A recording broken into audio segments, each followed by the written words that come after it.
Video शुरू करने से पहले गाइस मैं आपको एक बात बोलना चाहता हूँ। वीडियो ना डालने की वजह से चैनल की रीच बहुत ही ज्यादा गिर चुकी है, तो इसलिए अगर आप अपने दोस्तों को वीडियो शेयर करेंगे तो मुझे बहुत अच्छा लगेगा। प्लीज गाइस अपने भाई को सपोर्ट बनाए रखिए, क्योंकि अभी तो हमको बहुत आगे तक जाना है। तो चलिए गाइस बिना टाइम वेस्ट किए वीडियो को शुरू करते हैं। एपिसोड की स्टार्टिंग में हमको दिखाया जाता है कि एक लड़की बोलती है कि मुझे लगता है कि हमने हिकारू को कुछ ज्यादा ही बड़ा काम दे दिया है, और तानी बोलता है कि नहीं, अगर हम ऐसी बात करते रहेंगे तो वो ग्रो नहीं कर पाएगा। और हम देखते हैं कि हिकारू तो एक ट्रक के ऊपर चढ़ा हुआ होता है और उस ट्रक के अंदर बहुत सारी मैकेनिकल आर्म्स को एक बंदा चुरा कर लेकर जा रहा होता है। और हिकारू बोलता है कि आखिरकार मैं यहाँ पर क्या कर रहा हूँ। और तभी आलमा बोलता है कि हिकारू हमको जल्दी करना होगा, क्योंकि अभी हमको अपने साथियों को बचाना भी है। और हिकारू बोलता है कि चुप कर जाओ, अभी हमको प्लान भी फॉलो करना है। और तभी ओयायामा बोलता है कि हिकारू वहाँ पर क्या चल रहा है। और हिकारू उसको बताता है कि यहाँ पर बहुत ही खतरनाक एक मैकेनिकल आर्म यूजर है। और ओयायामा बोलता है कि कोई भी बेवकूफी मत करना, जब हम इंटरचेंज पास कर जाएंगे तो तब जब मैंने तुमको ईएमपी दिया है तो उसको एक्टिवेट कर देना। और तभी हम देखते हैं कि ट्रक के अंदर वो बंदा अपनी मैकेनिकल आर्म्स को मार रहा होता है ताकि वो उसकी बात माने। और ये चीज देखकर आलमा को बहुत ही ज्यादा गुस्सा आ जाता है और वो ट्रक ड्राइवर के ऊपर अटैक कर देता है, जिससे कि वो ट्रक तो पलट ही जाता है। और ये चीज देखकर वो तीनों बहुत ही ज्यादा शॉक हो जाते हैं। और हिकारू बोलता है कि ये तुमने क्या किया है आलमा। और आलमा बोलता है कि मुझे कुछ ना कुछ तो करना ही। और तभी हम देखते हैं कि वो बंदा हिकारू के ऊपर अटैक कर देता है। और हम देखते हैं कि हिकारू उसके अटैक से बच रहा होता है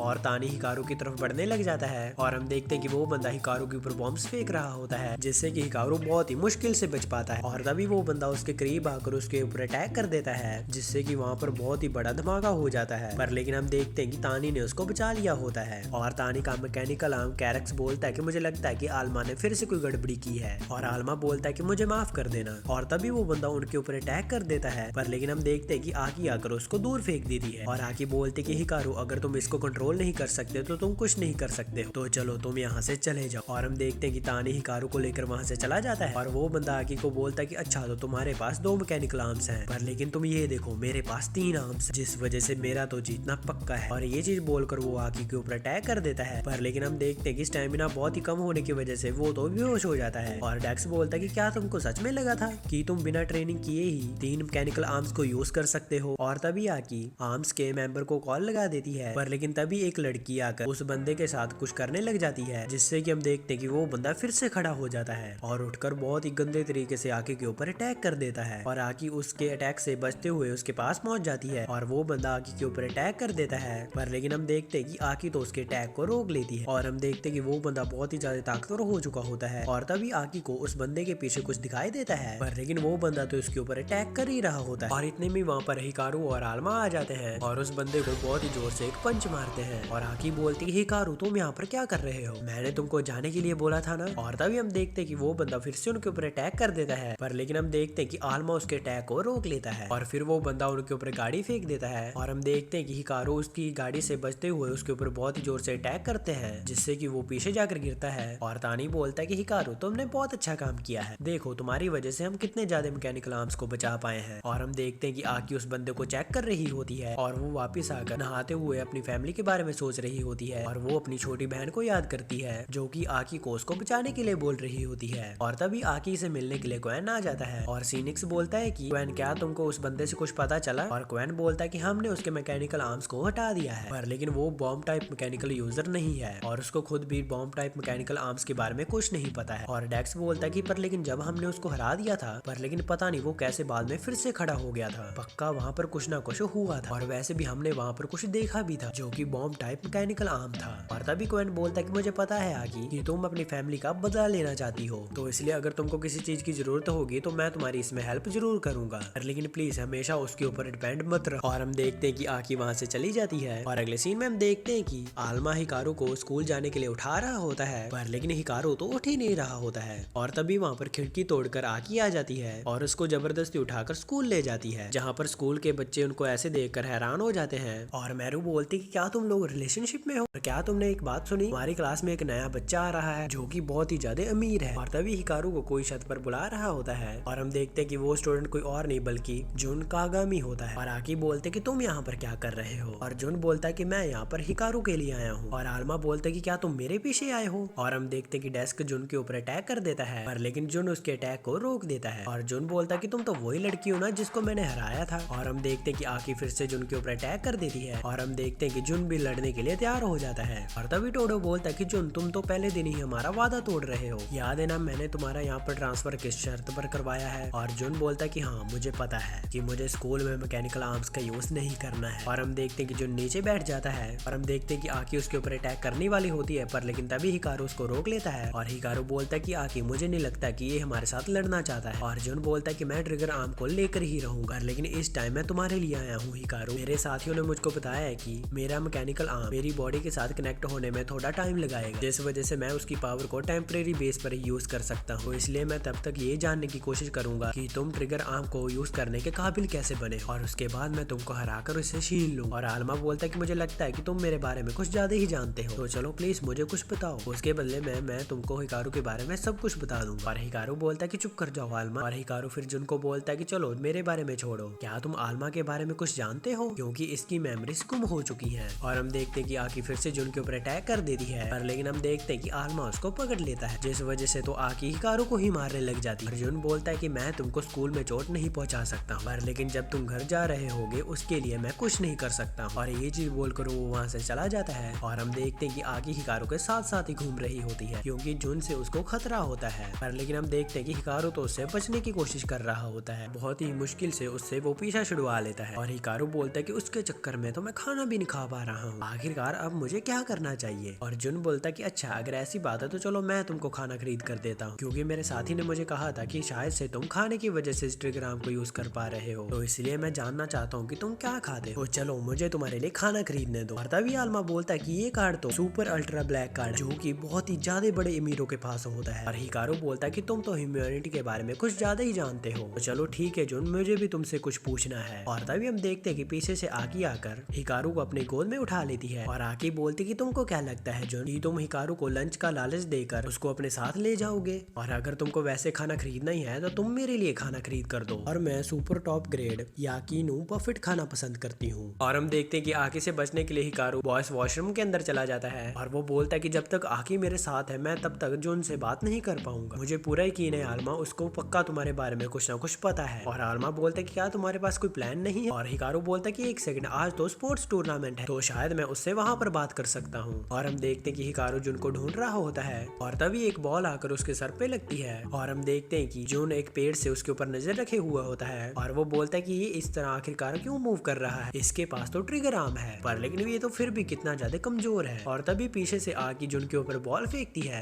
पर लेकिन हम देखते हैं कि जुन तो साइड में हट जाता है, और वो बॉल जाकर सीधा ही फिर से हिकारू को लगती है। और हम देखते हैं कि आकी उससे माफी मांगने लग जाती है, और तभी मेरू आकर हिकारू को बांध देती है, और आकी और जुन से पूछने लग जाती है क्या उनको हिकारू चाहिए। और हम देखते हैं कि वो तो दोनों ही हाँ बोल देते हैं। और अगले सीन में हम देखते हैं कि मेरू उनको बाहर ले जाती है, और हिकारू के लिए वो आपस में लड़ने के लिए बोलती है। और आकी बोलती कि मैं कब से ही तुम्हारे से बदला लेने के लिए सोच रही थी। और जुन बोलता है कि क्या तुमको लगता है कि तुम मुझसे बदला ले भी पाओगी। और आकी बोलती कि बकवास मत करो, और अगर मैं जीत जाऊंगी तो तुम उसका पीछा छोड़ दोगे। और जुन बोलता है कि वो मेरा है, तो इसलिए तुमको इस चीज के अंदर इन्वॉल्व होने की कोई जरूरत नहीं है। और तभी हम देखते हैं कि हिकारू को होश आ जाता है, और उसको समझ में नहीं आ रहा होता कि यहाँ पर क्या चल रहा है। और तभी आलमा हिकारू को उनको रोकने के लिए बोलता है, और हिकारू बोलता है कि क्या तुमको सच में लगता है कि आकी मेरी बात सुनेगी भी। हाँ एक सेकंड, मेरे पास एक आइडिया है। और तभी हिकारू बोलता है कि अगर तुम मुझे और जुन को बात करने के लिए टाइम दोगी तो मैं तुमको तुम्हारे लिए तुम्हारा फेवरेट खाना खरीद कर दूंगा। और ये चीज सुनकर आकी मान जाती है, और मेरू को लेकर वहाँ से चली जाती है। और जुन हिकारू को बोलता है कि तुमको मुझसे क्या बात करनी थी। और आलमा बोलता है कि तुम कागामी फैमिली का पार्ट हो ना। और हम देखते हैं कि जुन बोलता है कि हाँ। और आलमा बोलता है कि क्या तुम मुझको बता सकते हो कि मैं कौन हूँ, मुझे अपने बारे में कुछ भी याद नहीं है, और ना ही मुझको ये याद है कि मैं क्या कर रहा था। और जुन बोलता है कि मेरी फैमिली के पास वो इन्फॉर्मेशन है जो तुमको चाहिए, क्योंकि तुम मेरी फैमिली से ही बिलोंग करते हो। और वो उनको एक फोटो दिखाता है, और हिकारू बोलता है कि ये तो याकुमो कागामी है, और ये तो आलमा तुम हो। और हिकारू बोलता है कि एक सेकंड, क्या ये वही याकुमो है। और जुन बोलता है कि हाँ सही कहा, यही है कागामी ग्रुप का फाउंडर याकुमो कागामी, और इन्हीं की वजह से ये सिटी ऐसी बनी है। और आलमा बोलता है कि अच्छा इसका मतलब ये है कि मैं भी तुम्हारे साथ मिलकर अपने दोस्तों के साथ लड़ता था। जुन बोलता है कि मुझे नहीं पता है, और वैसे भी ये तो बहुत सालों के पहले की बात है, और वैसे भी अगर तुमको इसके बारे में जानना है तो तुम इसके बारे में खुद पता लगा सकते हो। और तभी हम देखते कि आकी को क्वेन का फोन आ जाता है, और वो उसको bomb type mechanical arm user के बारे में कुछ बताने के लिए बुलाता है। और अगले सीन में हम देखते कि हिकारू याकुमो के बारे में जानने के लिए सिटी की लाइब्रेरी में चला जाता है। और आलमा बोलता है कि आखिरकार यहाँ पर चल क्या रहा है, ये सिटी आगामी ग्रुप के बंदों से इतना ज्यादा प्यार क्यों करती है, वो लोग तो बुरे हैं ना। और हिकारू बोलता है कि मैका ओडिस के पर्सपेक्टिव से ये सच हो सकता है, पर लेकिन उन्होंने यहाँ पर लोगों के लिए बहुत कुछ किया है। और तभी आलमा याकुमो को देखकर रोने लग जाता है और वो बोलता है कि मुझे लगता है कि ये मेरे लिए बहुत ज्यादा इंपॉर्टेंट था, पर लेकिन इस टाइम मुझे कुछ भी याद नहीं है और मैं बहुत ही ज्यादा यूजलेस हूँ। और तभी सीन शूट होता है, हम देखते हैं कि एक बॉम्ब टाइप मैकेनिकल यूजर ने तानी और उसके मैकेनिकल आर्म्स को पकड़ रखा हुआ होता है, पर लेकिन तभी आकी वहाँ पर पहुंच जाती है और हम देखते हैं कि वो यूजर तानी की मैकेनिकल आर्म्स को उससे अलग करके उसकी मैकेनिकल आर्म्स को तोड़ देती है, जिससे कि आकी को बहुत ही ज्यादा गुस्सा आ जाता है और आकी उसके ऊपर अटैक कर देती है।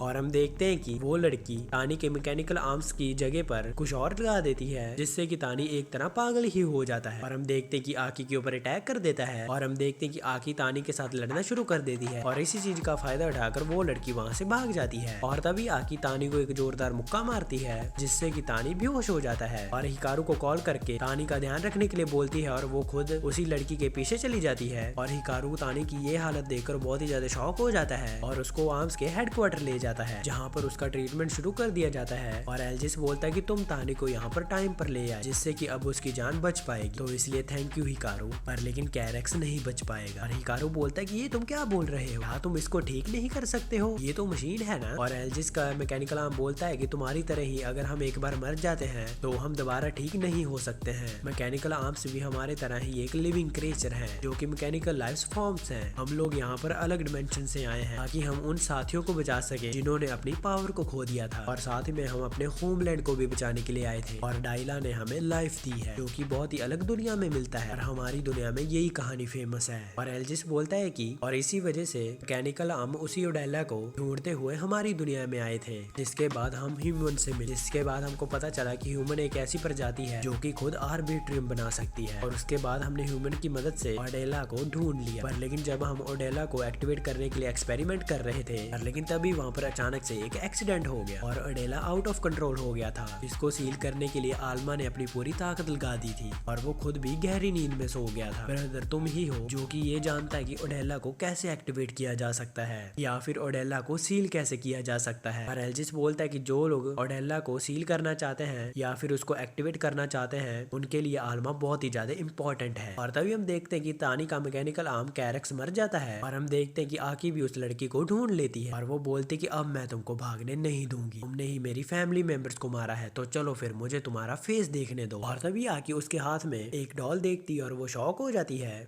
और इसी के साथ हमारा ये एपिसोड खत्म हो जाता है। ऐसे मुझे कमेंट करके जरूर बताइए कि आपको ये सीरीज कैसी लगी। अगर आपको नेक्स्ट पार्ट चाहिए तो मुझे कमेंट में जरूर बताइएगा और वीडियो के नीचे कमेंट करते जाना कि आपको वीडियो कैसी लगी। अगर वीडियो नहीं भी पसंद है तो कमेंट्स में फीडबैक देते जाना ताकि मैं उसको फ्यूचर में इंप्रूव कर सकूं। वीडियो पसंद है तो वीडियो को लाइक और चैनल को सब्सक्राइब कर जरूर जाना। मैं जा रहा हूँ, आप भी अपना जरूर ध्यान रखना। मैं मिलता हूँ आपको नेक्स्ट वीडियो में। Thanks for watching.